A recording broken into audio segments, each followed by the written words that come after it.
Hello everyone, চলুন আপনাদের সাথে দুপুরে কিছু রান্না শেয়ার করি আর কি। তো দুপুর কী রান্না করলাম সেটা আপনাদের সাথে জাস্ট হালকার ওপরে শেয়ার করে দিব, কারণ আমি পুরোপুরি ব্লগটা শেয়ার করতে পারিনি, কারণ রান্নার কারণে আমি অনেক ব্যস্ত ছিলাম। তো যাই হোক, আমার এখানে দেখতেই পারতেছেন সমস্ত প্রিপারেশন রেডি। এখন আমি শুধু জাস্ট একটার পর একটা বসাবো। তো আমার এই ভিডিওগুলো বেশ কিছুদিন আগের ভিডিও, আমি যেহেতু এডিট করতে পারি নাই সময়ের অভাবে, তাই আপনাদের সাথে শেয়ার করতে পারি নাই আর কি, একটু লেট হয়ে গেছে।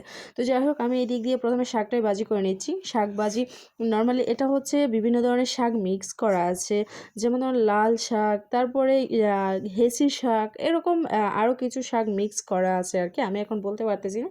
তো আমি এই শাকটা মানে ভেজে নিলাম আর কি, ভেজে নামিয়ে নিয়েছি। অন্য দিক দিয়ে আমি ভাতও বসিয়ে দিয়েছি, ডালও বসিয়ে দিয়েছি। অন্য ছোলায় আমি একই সাথে বসিয়ে দিলাম বোনাটা আর কি, শুটকি বোনা, চাপা শুটকি বোনা। এটা আমি ভুনা ভর্তা দুটোই করব। জাস্ট বোনাটা আমি এক সাইডে বসিয়ে দিলাম, ভর্তাটা পরে পাটায় বেটে করতে হবে, তাই করব আর কি, অফ ক্যামেরায় করে নেব। এই দিক দিয়ে আমি মুরগির মাংসটা ভুনা করে নিচ্ছি, জাস্ট অন্য দিক দিয়ে বসিয়ে দিলাম আর কি। তো এখন আমি গ্যাস দিয়ে রান্না করি না, কিছুদিন আগের ভিডিও আর কি, গ্যাস চলে যাওয়ার আগের ভিডিও এগুলা।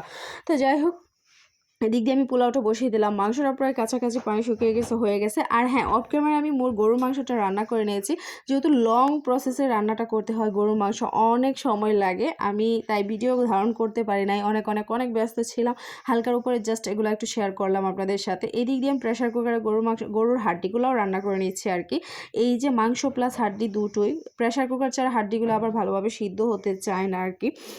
তো যাই হোক, প্রেশার কুকারটা খুব উপকারী একটা জিনিস। তবে আমি এটা ইন্ডাকশানে করেছি, কারণ কারেন্ট দিয়ে করলে সময় বেশি লাগলেও সমস্যা হয় না, প্রচুর পরিমাণে গ্যাস ক্ষয় হয়।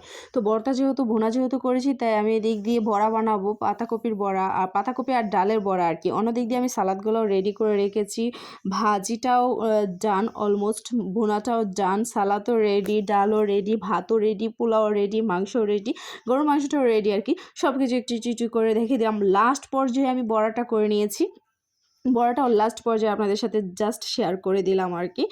আর এই যে গরুর মাংসটাও লাস্ট পর্যায়ে শেয়ার করে দিলাম। তো আজ এই পর্যন্ত, সবাই ভালো থাকবেন, সুস্থ থাকবেন, আল্লাহ।